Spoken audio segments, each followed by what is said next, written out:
Bonjour à tous, donc bienvenue dans ce webinaire intitulé Clés pour challenger les actions ESG, RSE des acteurs de la tech. Ce webinaire durera 45 minutes. On a prévu une petite session de questions-réponses à la fin de 5-10 minutes. Si on n'arrivait pas à la tenir, bien évidemment, on pourrait faire un suivi post-webinaire et échanger en one-to-one après le webinaire. Pour poser vos questions, vous pouvez utiliser le petit bouton Q&A avec un point d'interrogation et puis donc on les regardera à la fin de nos présentations.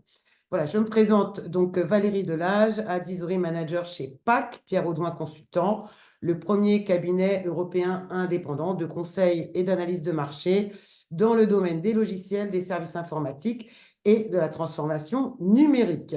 Donc, nous allons co-présenter ce webinaire avec Emmanuel, que je laisse se présenter. Bonjour à toutes et à tous, je suis Emmanuelle Olivier Paul, présidente fondatrice d'Advaes, un cabinet aussi d'analyse de marché, plus particulièrement spécialisé sur les sujets RSE et ESG des acteurs du numérique.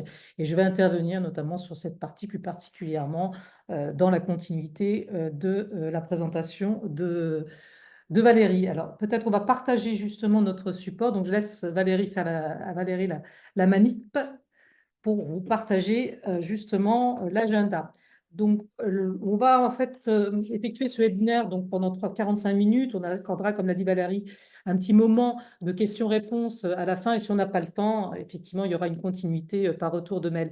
Donc, moi, j'ai le plaisir d'introduire en fait ce webinaire avec vous. Ensuite, je passerai la main à Valérie pour redonner quelques éléments, des insights, des données sur les tendances de marché des logiciels et des services IT en France. Valérie présentera aussi un baromètre de valorisation des ESN françaises et l'enquête CXO Sustainability Europe que PAC a conduit en 2024 et remettra en perspective en fait des tendances en S2 2024, notamment des travaux effectués avec Numéum. Nous ensuite, enfin, du moins de mon côté, je vais présenter le classement et les approches de scoring ainsi que les acteurs clés propres à l'IT pour challenger justement les sociétés ciblées dans vos portefeuilles, plus particulièrement ou lorsque vous êtes dans des investissements financiers et qu'il y a cette dimension RSE, ESG à exposer. Alors, on est sur un sujet sur lequel le contexte est particulier aujourd'hui, notamment des acteurs de la tech et de l'écosystème IT. C'est très difficile de faire cette présentation dans le sens où il n'y a pas ces dernières semaines, ces derniers jours, un événement marquant. Aujourd'hui, c'est encore, il y a Action Summit à Paris et on a beaucoup d'éléments et des investissements avec des montants colossaux qui sont mentionnés, hein, qui se montent à des centaines de milliards d'euros, de dollars, comme vous le souhaitez, et aussi avec des enjeux en fait, qui sont associés. Donc là, la remise en perspective de ce contexte, il ne va pas trop bouger, nous on le pense. Moi, je mets en avant des valeurs, bien entendu, que je défends, mais pas que. En tant qu'analyste de marché, il nous faut être objectif, indépendant dans nos analyses, dans nos projections, dans nos estimations. Et même en cas d'incertitude, il faut qu'on arrive à un petit peu justement orienter, vous éclairer sur les grandes tendances qu'on le voit. Il y a toujours un contexte qui est bien prégnant aujourd'hui, quelle que soit la situation que l'on voit aujourd'hui. Le numérique est intégré dans toutes les activités de nos organisations, dans notre quotidien. Il fait face inévitablement à des enjeux environnementaux, sociétaux et de résilience. Vous allez voir que ce terme de résilience, je vais à plusieurs fois le reprendre. Je le préfère d'ailleurs à ce sujet écologique. La résilience, ça va permettre à un moment donné de comprendre que si nos entreprises demain veulent toujours être là, il va falloir aussi agir sur un certain nombre de critères qui ne sont plus uniquement des critères financiers, mais qui sont aussi des critères extra-financiers. Et c'est l'objectif de ce webinaire, de vous les remettre en exergue et d'essayer de les quantifier à travers les données, les insights et les études que nous réalisons. Certains enjeux aussi, donc sur ces sujets-là, sont propres en fait au numérique et qui font appel à des KPI qui sont vraiment très spécifiques et sur lesquels PAC comme Adves travaille aujourd'hui. Mais parfois, il nous manque des données qui permettent d'évaluer et d'apprécier ces KPI, de comparer en fait les acteurs de l'écosystème sur de mêmes bases, ce que font les entreprises, les organisations avec ce numérique sur ces bases-là, Et surtout, ben, comme je l'évoquais, il y a des évolutions très, très rapides de ces innovations. On le voit avec l'IA sur ces 2 dernières semaines. Et il manque un cadre normatif qui complexifie à un moment donné les évaluations et les comparaisons que l'on peut faire. Donc, il existe toujours des fortes pressions qui sont en faveur des actions plus durables, même si on voit que les équilibres sont en train de changer au niveau international. Quand on prend aujourd'hui avec, je dirais, les États-Unis et l'élection de Trump, on voit que des choses sont en train de radicalement, effectivement, se transformer. Néanmoins, on voit que sur d'autres plaques, notamment l'Asie, eh ben, effectivement, il y a des changements qui s'opèrent et que les réglementations, même sur certains de ces marchés, sont en train de se constituer, à l'exemple de ce qui se passe en Europe et en France, avec donc la CSRD et la France particulièrement avec des lois qui sont la loi RIN, la directive sur l'énergie au niveau européen, et que celles-ci sont bien ancrées dans les actions des organisations, notamment au sein des donneurs d'ordre, dans le cas de RFI, RFP. Régulièrement, on voit apparaître la RSE, ces critères en fait intégrés au-delà des prix, bien sûr, et des aspects techniques. Pas plus tard que ce matin, j'ai lu dans la presse que Havas va encore renforcer ou a bien ancré que par défaut, il y aura des critères RSE qui seront demandés à ses partenaires, ses sous-traitants dans le cadre des projets en fait qui sont conduits par l'entreprise.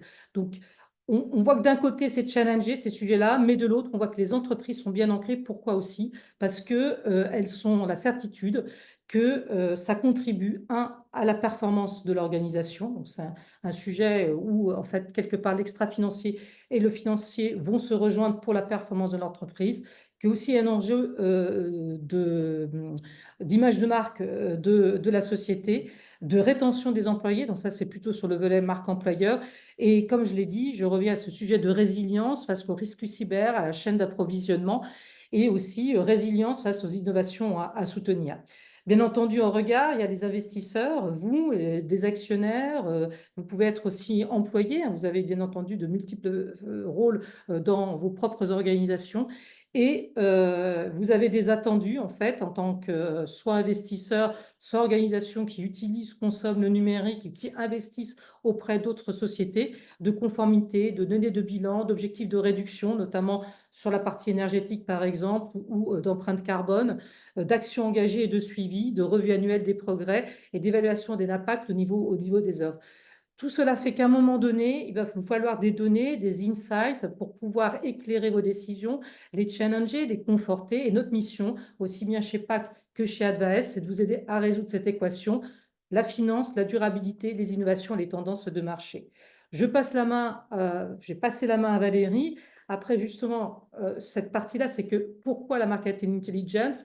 Ben, ça vous permet à un moment donné, c'est un outil qui vous permet de faire gagner du temps dans vos propres recherches, de données sur des KPI clés, de sensibiliser aussi les dirigeants des entreprises que vous avez à votre portefeuille ou sur lesquelles vous allez effectivement investir, ou même votre propre organisation en interne, de challenger aussi les décisions, comme je l'ai dit tout à l'heure, et d'évaluer les impacts et d'identifier les opportunités qui sont associées.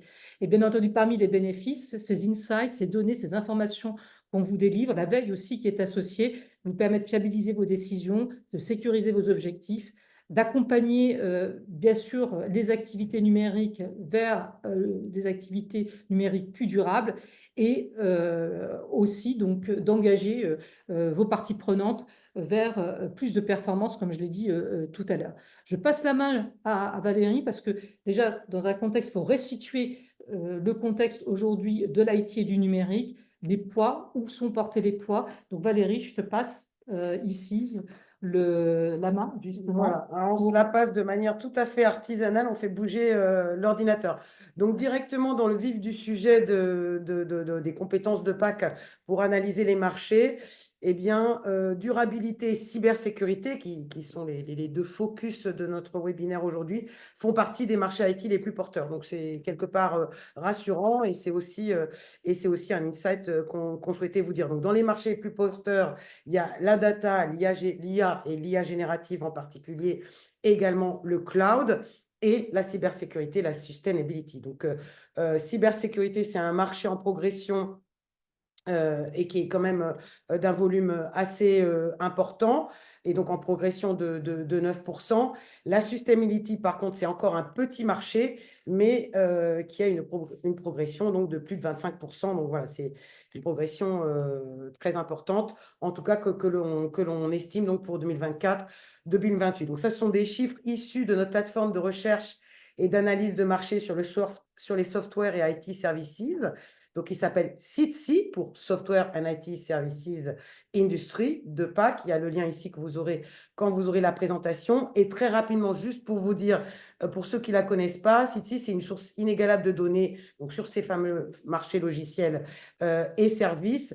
On couvre le monde entier, plus de 35 pays, c'est-à-dire que nous faisons des chiffres de marché, des rankings d'acteurs, etc., sur plus de 35 pays avec un gros focus, une grosse granularité en Europe et Europe de l'Est. On couvre 9 industries verticales que vous voyez ici, manufacturing, public, etc. Et on couvre également 6 domaines clés, on va appeler horizontaux, donc les business application software, donc que ce soit en logiciel ou en service, donc SAP, Salesforce Co, tout ce qui est cloud et infrastructure, tout ce qui est digital customer engagement et IoT, évidemment AI, data, BI, cybersécurité et digital sustainability. Voilà, j'en dirai pas plus et vous pourrez aller voir la plateforme avec les liens qu'on mettra. Donc maintenant, je vais vous partager, puisque c'est un webinaire adressé plus aux investisseurs, directeurs financiers. Nous avons fait un baromètre de valorisation des ESN françaises en 2024 avec Crescendo. Et donc, je trouvais intéressant de vous partager quelques enseignements lors de ce séminaire. Donc, on a un marché des ESN. Donc, les ESN, c'est les cibles, hein, qui, ici, qui a subi un petit peu de dents de scie et qui progresse à nouveau. Donc, on voit que nous, notre étude s'est menée entre 2019 et 2023, qu'il y a eu 382 opérations, et que sur les opérations, on a 3/4 de corporate, donc d'acteurs de l'industrie informatique qui achètent un autre acteur, versus 25% de fonds d'investissement. Donc là, on est sur donc les fonds d'investissement privilégient plutôt une certaine taille critique et veulent que les entreprises sur lesquelles ils investissent aient atteint un certain niveau de CA, tandis que les acteurs industriels, eux, démarrent à 15 millions, peuvent acheter des toutes petites entreprises. Et donc, vous voyez là le différentiel, les évaluations peuvent se mesurer, évidemment, les valorisations, pardon, aussi bien en multiples de CA, donc plutôt autour de 1, on va dire entre 0,8 et 1,2, 1,3 ou même 1,5. Ou sinon, si c'est en multiple d'EBITDA, c'est plutôt entre 10 et 12. Et donc, on voit bien qu'il y a eu voilà, une progression, une diminution au moment du Covid, un post-Covid, si je puis dire, en fanfare, et après une rééquilibration du marché. Pardon, je n'ai pas appliqué sur la bonne flèche.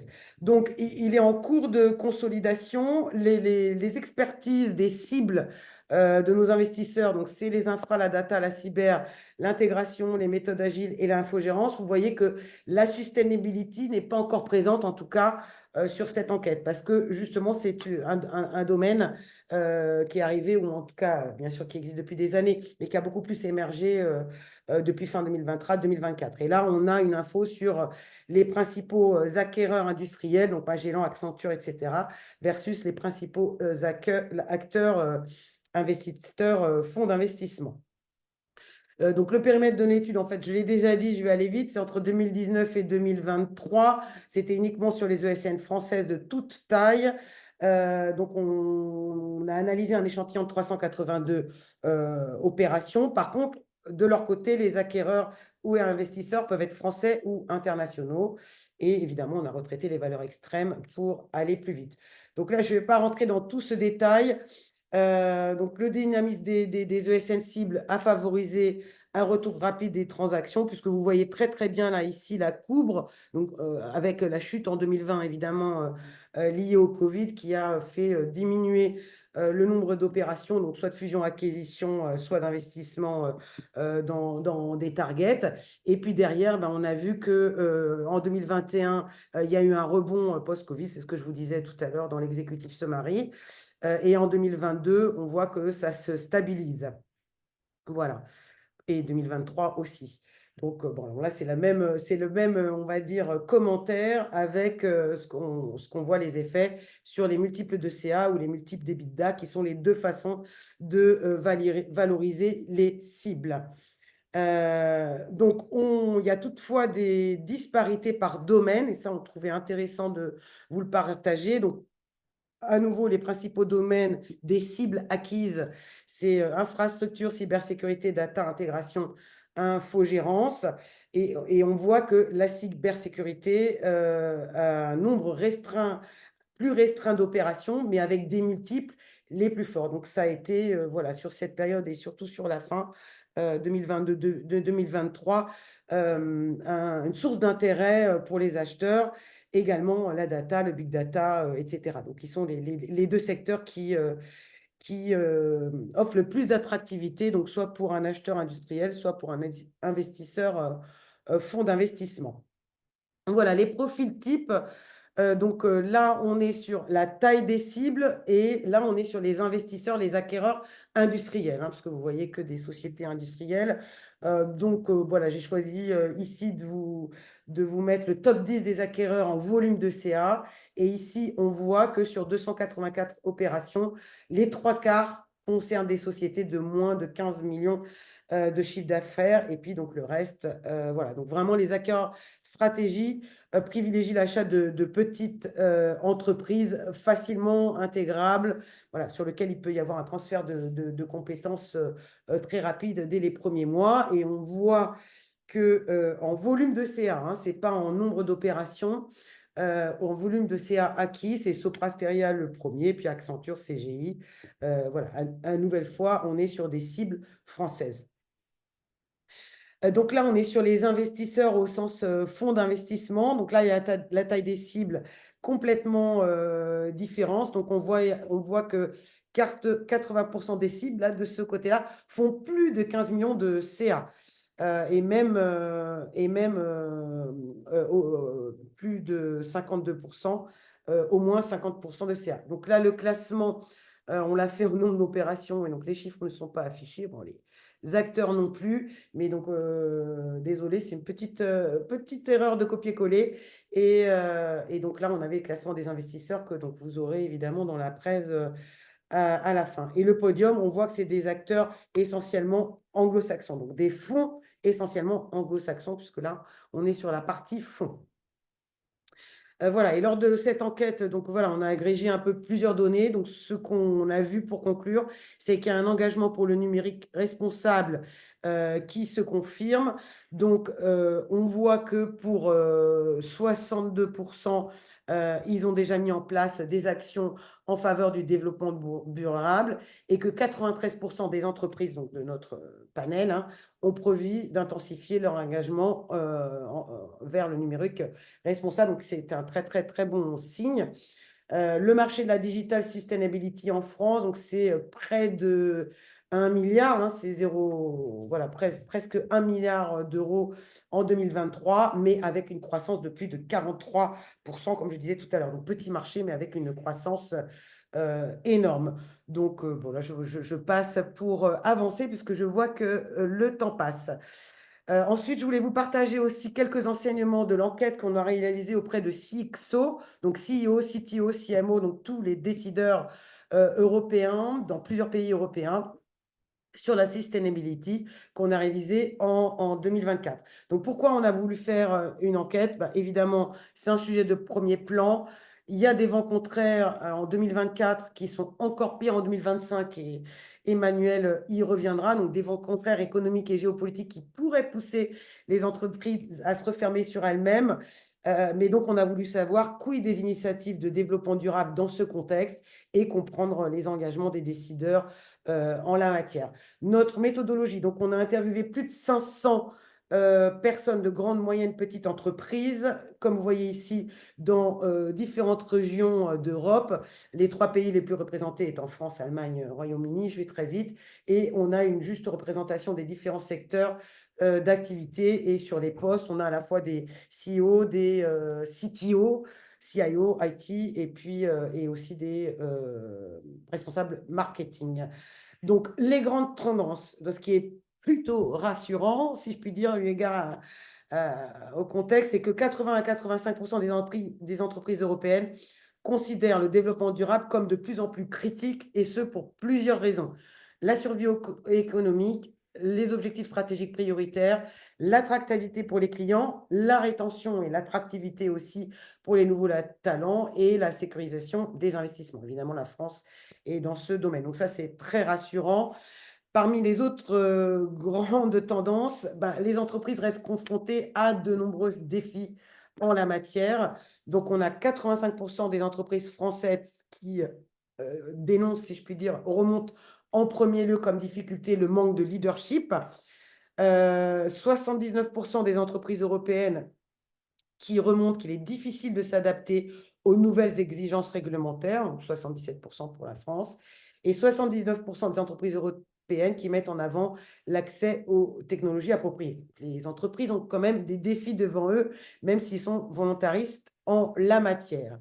Alors, parmi les principaux enseignements, le développement durable, c'est devenu une priorité des entreprises. Donc déjà, en termes de stratégie de développement durable, 48% des entreprises européennes pensent que la stratégie de développement durable a gagné en importance au cours des 12 derniers mois, malgré les changements dans les conditions économiques, ce qui est plutôt rassurant. 60% des entreprises européennes indiquent que leurs décisions d'achat sont de plus en plus guidées par des objectifs de durabilité, et 73% estiment qu'elles sont malheureusement partiellement ou pas du tout conformes encore en termes de reporting ESG et conformité CSRD. Donc, en revanche, on a une belle dynamique vers le numérique responsable. Donc, on a 62%, 53%, 57% des entreprises qui considèrent que la modernisation des applications, des infras et même le volet équipement informatique sont importants pour atteindre les objectifs de développement durable. Je vais très vite. Les clients estiment qu'ils ont plutôt une capacité à mesurer l'empreinte carbone de leurs fournisseurs IT plutôt bonne, donc à 72%, qui est plutôt rassurant. En revanche, ils admettent qu'il y a encore une compréhension limitée des différents niveaux d'émissions carbone. Donc, seulement 22% des entreprises françaises ont une compréhension complète de leurs émissions sur l'ensemble des scopes 1, 2 et 3. Et pour le reste des entreprises, vous voyez les pourcentages ici, on a 4% où c'est encore très basique, 24% qui maîtrisent que le scope 1, 23 scope 1 et 2, mais pas du tout le scope 3, et 27% qui commencent à appréhender le scope 3. Donc, vraiment une maturité, une compréhension limite. On a aussi une mesure de l'empreinte carbone qui reste complexe, soit en termes d'outils, soit en termes de compréhension des émissions de carbone. On vient de le dire, je vais vite. Et quelque chose qui est très intéressant, c'est qu'on a un début de tendance vers l'adoption de matériel reconditionné, mais qui reste à confirmer. Pourquoi? Parce que 73% des entreprises en Europe, les entreprises qu'on a interrogées, ont moins de 25% d'ordinateurs portables reconditionnés et bas carbone. Et 34% n'en ont aucun. Et pour ces entreprises, quels sont les principaux freins à l'utilisation d'ordinateurs reconditionnés? 50%, c'est la sécurité, 40%, c'est la performance, 23%, c'est l'expérience employée. Évidemment, ça, ce sont des sujets sur lesquels les fournisseurs informatiques, et notamment de hardware ou de tierce maintenance applicative sur la partie aussi poste de travail, travaillent, c'est le cas de le dire. Voilà, donc ce qu'on retient de l'enquête, ce qui est rassurant, c'est une prise de conscience accrue, mais il reste des difficultés à surmonter.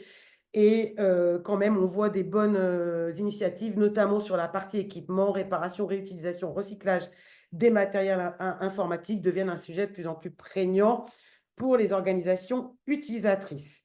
Je vois l'heure passer. Je vais peut-être passer la main. J'avais un petit point sur les enjeux RSE issus de l'enquête qu'on a menée cette fois-ci auprès des acteurs IT en S2 2024. Je peux aller très, très vite. Donc, vous voyez ici, on a interrogé des ESN, des éditeurs, des ICT. J'ai vraiment focalisé sur la partie RSE, ESG. Donc, une maturité sur les bilans carbone qui reste à progresser, puisqu'on voit ici que près de 50% des entreprises n'en ont jamais réalisé et moins de 50% le font tous les ans ou tous les 2 ans. Donc, il y a encore une énorme marge de progression là-dessus, hein. Ça devrait être quelque chose qui devient quelque part un réflexe maintenant des entreprises. Et conclusion et enjeu très rapidement, à nouveau, hein, focalisé sur RSE, ESG. Évidemment, dans notre enquête, on a agrégé plein d'autres choses. Un point plus général, le marché du numérique en France traverse une phase de stabilisation donc, en 2024 et de tourmente. 2025 devrait légèrement s'améliorer, mais toujours dans la tourmente. Vous le savez, donc par les différents contextes économiques et géopolitiques et notre particularité en France avec le contexte politique. Donc, il y a l'enjeu aussi d'anticiper les pressions sociales et les acteurs voilà, sont assez matures sur le sujet, notamment sur les enjeux de RSE et la conformité réglementaire, notamment CSRD, qui est le reporting RSE. Et troisième enjeu, embrasser la durabilité numérique. Donc, ça devient un différenciateur compétitif dans la transformation digitale des entreprises. Donc, pour que les acteurs, là, IT, les ESN et éditeurs de logiciels, euh, prennent le pas beaucoup plus là-dedans. Donc, cette fois-ci, je passe la main à Emmanuel. Merci Valérie, mais c'est très bien parce que ça fait la continuité. Donc, nous, de notre côté, ce qu'on a regardé chez Advaes, et je vais vous restituer quelques éléments, ça concerne vraiment l'écosystème IT, donc les acteurs de cet écosystème-là, que ce soit des opérateurs de centres de données, des opérateurs de cloud, des entreprises de services du numérique, sur lesquels Valérie, effectivement, déjà fait un point, des éditeurs de logiciels, des cabinets de conseil. Donc là, vraiment, je vais vous donner quelques éléments concernant leur maturité, plus particulièrement sur la partie environnementale. Donc, quand on parle de RSE, de SG, de durabilité, on a en général 3 piliers: l'environnement, la gouvernance sociétale. Dans la gouvernance, on va retrouver la confiance, les enjeux, par exemple, cyber, plus particulièrement, ou de résilience. Sur la partie sociétale, il y a un certain nombre de sujets alors, qui sont un petit peu chahutés aujourd'hui, notamment aux États-Unis, mais on voit qu'il y a de la résistance aussi qui est faite sur certaines entreprises américaines aussi face à ces enjeux. Et moi, je vais vous faire plutôt un point, et dans la continuité de ce qu'a présenté Valérie, sur notamment les émissions de gaz à effet de serre, sur la partie environnementale, qui était là où il y a eu la plus forte demande ces 2 dernières années de la part de nos clients qui sont issus de cet écosystème. Notamment, on suit depuis la création d'Adves en 2020 ce que fait l'écosystème IT en matière environnementale, plus particulièrement, et on a été regarder au niveau de leur corps, plus particulièrement, les indicateurs qui y sont associés. Donc, il y a des indicateurs qui sont génériques, on va dire, comme là, les émissions de gaz à effet de serre, pas particulièrement spécifiques à l'écosystème IT qu'on va retrouver. Et on a essayé de faire un classement. C'est un peu, généralement, les classements, on les ressort sur les activités. Effectivement, ils sont leaders sur un marché parce qu'ils réalisent tant de millions d'euros ou milliards d'euros de chiffre d'affaires. Là, ici, c'est un petit peu différent. On a essayé de regarder ceux qui étaient les plus vertueux en termes de progression et donc de réduction de leurs émissions de gaz à effet de serre. Donc, on a pris 80 acteurs du numérique à dimension internationale, mais présents en France, ou d'autres qui étaient uniquement sur une dimension plus restreinte, voire avec un périmètre Europe-France. Ce qui est sûr, c'est qu'il fallait qu'ils aient une activité qui soit active sur le territoire français et qui communiquait bien sûr sur leurs émissions de gaz à effet de serre, puisqu'il nous fallait des éléments tangibles. Donc, sur ces 15 acteurs, il y en a 60% qui sont dans le top 20 mondial, donc que ce soit un Google, la partie Google, Microsoft, AWS pour Amazon, etc. Et il y en a aussi donc 85% qui sont dans le top 20 français, ces mêmes acteurs-là, mais aussi des ESN type Capgemini, Soprasteria ou Dassault Systèmes, par exemple, pour les éditeurs de logiciels. Et qu'est-ce qu'on constate? Ça a été un exercice relativement compliqué parce qu'aujourd'hui, on n'a pas d'éléments tous les acteurs ne communiquent pas sur ces données-là. Deux, quand ils communiquent, les méthodes d'évaluation ne sont pas les mêmes. Valérie a parlé tout à l'heure du scope 1, scope 2, scope 3.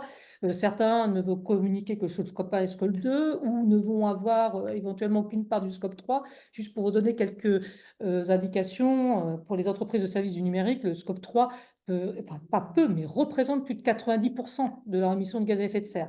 Donc, si on n'a pas la totalité de ce scope, s'il n'est pas communiqué, on voit qu'en fait, c'est une portion congrue qui va être communiquée sur le sujet. Il fallait aussi qu'ils communiquent sur au moins 3 ans. On voulait voir la progression. Donc, il fallait qu'ils nous communiquent, qu'ils aient des données sur 2021, 2022, 2023, sachant qu'en 2024, quand on a fait ces exercices, les données de 2024 ne sont pas encore disponibles. Elles vont l'être là sous peu, d'ici peut-être pour les premières mars 2025, avril 2025, et on refera, bien entendu, l'exercice. Donc, au total, 58% des 80 qu'on a analysés communiquaient, avaient des données sur les 3 scopes du bilan carbone pour 2021, 2022, 2023. Et surtout, le constat, c'est que 15% ne communiquent pas de façon régulière de telles données pour leur entité. Donc, du coup, il ne peut pas être éligible au classement, ils sont hors classement. Du moins aujourd'hui, on espère qu'effectivement, ils vont jouer la transparence et que progressivement, ces données-là vont pouvoir être communiquées. Un autre exercice était assez compliqué, c'est quelle méthodologie on applique. Donc là, comme je l'ai évoqué, on a décidé d'analyser la progression entre 2021 et 2023 de l'intensité carbone des activités. C'est-à-dire qu'on a travaillé sur un ratio. Pourquoi? L'intensité carbone, c'est les émissions de gaz à effet de serre divisées par le chiffre d'affaires. Grosso modo, voilà, effectivement, c'est-à-dire qu'on va avoir des données en MTCO2 par revenu ou par million d'euros de chiffre d'affaires. Pourquoi en fait ce choix-là? C'est qu'en fait les méthodologies aussi de calcul, d'évaluation des émissions de gaz à effet de serre sont très différentes suivant les acteurs.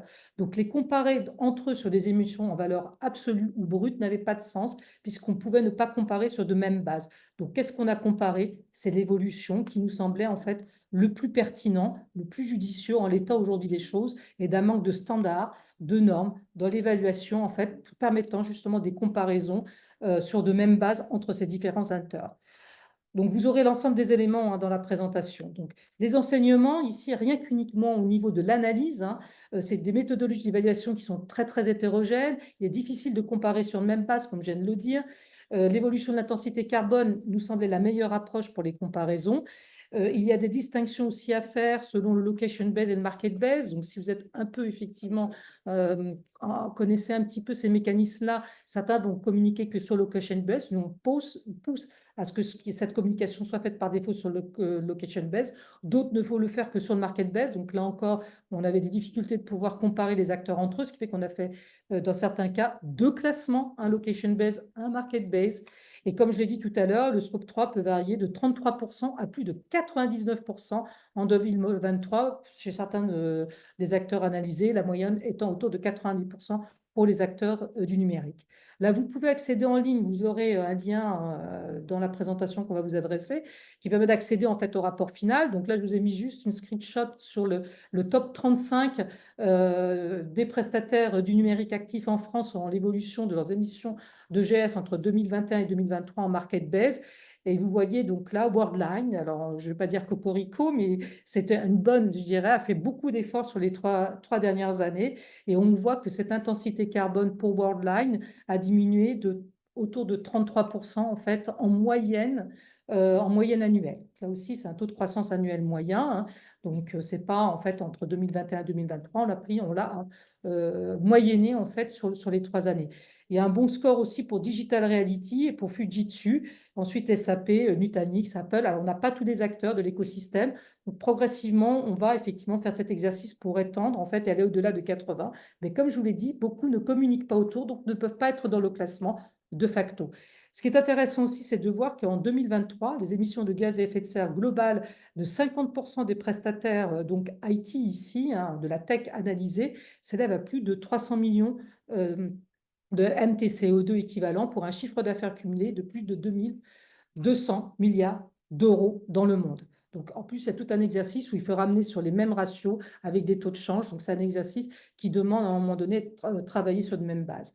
Donc là, si on regarde plus particulièrement, donc là, c'est le classement que je viens de vous donner. Donc là, vous l'avez, en fait, c'est le top 5 que je viens de vous évoquer. Si on zoome plus particulièrement sur les ESN qui sont actives en France, Fujitsu donc, est sur le podium, ainsi qu'ensuite Alten, DocaPost, suivi de Neuron et de Devoteam. Vous avez tous les détails, en fait, sur le rapport que je vous ai évoqué, pour lequel vous avez effectivement un accès en ligne. Tout ça, on a pu le faire grâce à une base de données. Alors, au tout début, Valérie a parlé de la base de données de PAC qui s'appelle SITSI. Nous aussi, on a constitué une base de données qui est accessible en ligne Alors, je n'aurai pas le temps de vous faire une démo. Vous voulez vous lancer la démo, mais je pense que là, je n'aurai pas suffisamment de temps. Donc, là, vous avez des screenshots. Qu'est-ce qu'on suit dans cette base de données en ligne, notamment sur un certain nombre de critères environnementaux? Et ben, sur plusieurs années, on a saisi, alors là, on a une centaine d'acteurs qu'on analyse. On monte progressivement en puissance, donc les émissions de gaz à effet de serre, la consommation énergétique,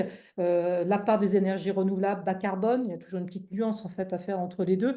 La consommation en eau, les usages de l'eau, on en entend beaucoup parler là dernièrement avec notamment l'IA et les opérateurs de data center, mais aussi dans la fabrication des processeurs, ou très en amont, dans l'extraction aussi des métaux et des terres rares, dans tout le traitement en fait qui est associé, les déchets de manière générale, mais aussi les déchets électroniques.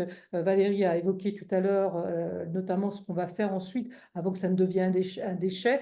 L'électronique, on peut avoir un certain nombre, je dirais, d'étapes qui vont être le reconditionnement, le recyclage, le prolongement aussi de la durée de vie. Donc, on a des indicateurs, la durée de vie des équipements. Donc là, on pose ces questions-là aux acteurs de la tech, de savoir comment eux, par exemple, quelle est la durée de vie de leurs serveurs qu'ils utilisent si ce sont des opérateurs de services de cloud ou des hébergeurs. Et puis, effectivement, cette durée de vie va être étendue au-dessus de la moyenne qu'on a regardée.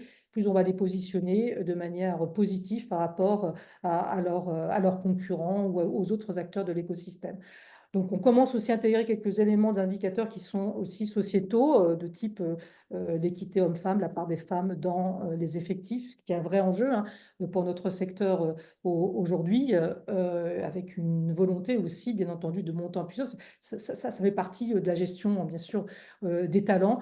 On ne peut pas concevoir demain, en fait, les innovations des technologies sans qu'on ait un équilibre, en fait, entre les seniors, les jeunes, on va dire, les hommes, les femmes, et toutes les personnes, en fait, de voir différentes cultures. Il faut qu'il y ait un mix, et c'est ce mix-là, en fait, et cet équilibre aussi qu'on regarde. Donc, si vous souhaitez une démo pour en parler, vous pouvez, sur notre site web, avoir des éléments complémentaires sur la base en question. Et cette base de données aussi nous permet en fait d'évaluer la maturité environnementale des acteurs de la tech, notamment à travers un baromètre qu'on a mis en place il y a déjà 2 ans. Pourquoi? Parce qu'on se rendait compte que notre écosystème de la tech avait quelques réticences, même si on voit que c'est plutôt positif, il y a des avancées, mais par rapport à d'autres secteurs d'activité, sur ce sujet-là de la durabilité, était un petit peu en retrait par rapport à d'autres secteurs d'activité. Et chez ADVS, on se dit, mais qu'est-ce qu'on peut faire pour les faire bouger, pour les faire avancer un peu plus? Moi, je suis régulièrement à échanger avec des directions générales et ce n'était pas obligatoirement une priorité, sauf à partir du moment où il y a un appel d'offres et qu'on nous appelle, on dit, oh là là, je n'ai rien, il y a un volet RSE qui compte pour 10%, voire 20% de la note finale, donc qui commence à vraiment devenir un élément différenciateur et qui a un impact possible sur le business, voire carrément être déréférencé si on n'a pas les éléments à fournir en regard. Donc, possiblement demain, avoir une diminution des opportunités, voire impacter aussi la rentabilité de l'entreprise. Après, des sujets aussi sur les talents qui commencent, comme je viens de l'évoquer, à ressurgir. Donc, qu'est-ce qu'on peut faire pour faire bouger ces acteurs de la tech pour qu'ils aient une conscience, mais au-delà de la conscience, qu'ils commencent à agir. Et on croit en fait à la notion de rôle modèle, c'est-à-dire qu'à un moment donné, les acteurs qui font des choses peuvent inciter leurs concurrents, leurs partenaires dans l'écosystème à aussi mettre le pied à l'étrier, se lancer, s'engager et commencer à agir. Donc, on a lancé ce baromètre des prestataires du numérique éco-responsables en 2023. Il y a une édition 2023, une édition 2024. Et là, donc, on rejoint un petit peu ce qui a été constaté par Valérie, sur 100 acteurs qu'on regarde d'une année sur l'autre. Et là, on peut commencer à faire des comparaisons. Déjà, est-ce qu'ils ont défini des objectifs de réduction d'impact à 2030 en ce qui concerne leur activité? Et on voit qu'il y a une progression. En fait, ils sont passés de 65% en 2023 à 88% en 2024. Ce qui veut dire que progressivement aussi, on a regardé s'il n'y avait pas des indicateurs qui étaient spécifiques. Là, on a parlé des émissions de gaz à effet de serre qui sont assez génériques. Il y a d'autres indicateurs qui sont spécifiques aujourd'hui aux acteurs du numérique et on commence à aller un peu plus finement, notamment sur la partie environnementale. Et on en a sorti quelques-uns, et voilà, vous avez quelques exemples. Si on prend un opérateur de centre de données, on voit des indicateurs tels que le PUE ou le WE qui portent sur l'efficience énergétique ou l'efficience en termes de consommation en eau. On voit qu'aussi donc, ces acteurs de la tech en France avancent en termes de matérialité environnementale, puisqu'aujourd'hui, 77% ont déclaré avoir une personne en charge des sujets RSE et ESG au COMEX. Je vais passer très très vite, puisque là, on va arriver effectivement à la fin en fait, du temps dévolu au webinaire. Peut-être qu'on pourra rallonger de 5 minutes ou autre pour répondre à quelques questions. Les émissions aussi de gaz à effet de serre, on voit que 71% ont réalisé un bilan carbone. Donc, ça rejoint tout à l'heure la stat qui a été évoquée par Valérie. Et nous, on regarde d'autres indicateurs aussi comme l'énergie, l'autre comme je l'ai évoqué, mais dès lors qu'on bascule sur les autres indicateurs environnementaux, notamment l'eau, la maturité est beaucoup plus faible et chute. On voit ici qu'elle est à 38%, qui connaissent le volume d'eau consommé dans le cadre de leur activité par leur société et par an. Mais un point qui est, alors, on voit que progressivement, ils gagnent en maturité sur des indicateurs en fait, qui sont spécifiques sur la partie environnementale, mais en même temps, quand on regarde d'une année sur l'autre comment en valeur absolue ces indicateurs évoluent, et bien on voit qu'il y a beaucoup de points encore qui sont dans le rouge. C'est-à-dire que les émissions de gaz à effet de serre ont augmenté de 1,9%, donc sur les entreprises de la tech qu'on a analysées entre 2023 et 2024. La consommation énergétique a augmenté de 14,1%. Donc, c'est la quantité d'énergie électrique consommée qui a augmenté donc, de 14,1%. Certes, les énergies bas carbone et ou renouvelables augmentent de 4,4%. Donc là, c'est plutôt positif, mais on ne pense pas le reste en fait, de l'augmentation en termes de quantité d'énergie électrique consommée. Et puis, la consommation en eau sur le périmètre qui a été analysé, elle aussi augmente à hauteur de 4,8%. Ce sont juste des indicateurs. En fait, aujourd'hui, on peut difficilement extrapoler. Il faut juste le ramener en fait, à l'échantillon d'entreprises de la tech que nous avons interrogé. Qu'en est-il plus particulièrement sur la prise en compte des impacts environnementaux de l'usage de l'IA et de l'IAGN dans les activités? Déjà, on a essayé de comprendre si effectivement ils les prenaient en compte. On voit que 24% disent oui aujourd'hui, on les prend en compte. Donc là, c'était mi-2024. 36% disent que c'était prévu, enfin, ou 40% d'ici 2027. Donc ça veut dire qu'on est en phase 2, bien sûr, de se prendre conscience que ces nouveaux outils, quelque part, et la rupture qui est apportée avec l'IA va avoir aussi un impact et comment on peut le traiter autrement. Moi, ce que je regarde, c'est que quand même 29%, 11% ne savent pas aujourd'hui ou ne les a pas encore intégrés. J'espère qu'effectivement, ce taux va diminuer dans le prochain baromètre que nous allons réaliser cette année. Et qu'est-ce qu'on regarde en fait dans les domaines de l'IA pour lesquels les prestataires souhaitent évaluer les impacts environnementaux? C'est essentiellement traité sur le traitement de l'information ou de la donnée, notamment de la création et génération de contenu et le traitement de documents. Et puis arrive en troisième position la génération de code, qui est quand même un point très très important dans notre secteur, puisque effectivement l'IA va changer résolument les modèles possiblement économiques et d'affaires, notamment sur la partie du développement logiciel. Alors, qu'est-ce qu'on regarde en fait aujourd'hui chez Advaes? C'est qu'on adapte, nous, aujourd'hui, les grilles d'analyse et d'évaluation sur ces acteurs de la Terre pour intégrer certains composants et certains critères qui sont spécifiques au secteur. Donc, on a mis en place un certain nombre de grilles qui vont juste même pour évaluer, par exemple, les éditeurs de logiciels qui sont spécifiques à ce monde-là, donc qui vont proposer des solutions de reporting RSE, ESG, d'évaluation d'impact, de bilan carbone. Là aussi, on a adapté des grilles en fait, qui sont très spécifiques à ces acteurs-là et on essaye d'évoluer progressivement donc, pour ensuite faire des évaluations et qui vont être en regard des données en fait, de marché qu'on a pu avoir. Ça peut amener ensuite à faire des matrices de positionnement. Je sais que PAC aussi en France, vous avez des PAC radars. Hein. Nous, de notre côté, on va regarder en fait deux dimensions qui sont la dimension, donc, par exemple, sur la partie durabilité de ces acteurs. On a 100 indicateurs qu'on suit. On va faire un score sur ces 100-là. Certains vont être plus importants que d'autres. Et on va obtenir une note. Et on va après obtenir une autre note qui va être plutôt sur la partie financière ou marché. Et on va positionner ces acteurs-là, en fait, sur ces deux axes. Je passe très rapidement. Ce document-là, vous pouvez l'avoir en ligne. On l'a fait pour Orange Business. Et vous pouvez effectivement aller consulter les données qui y sont associées.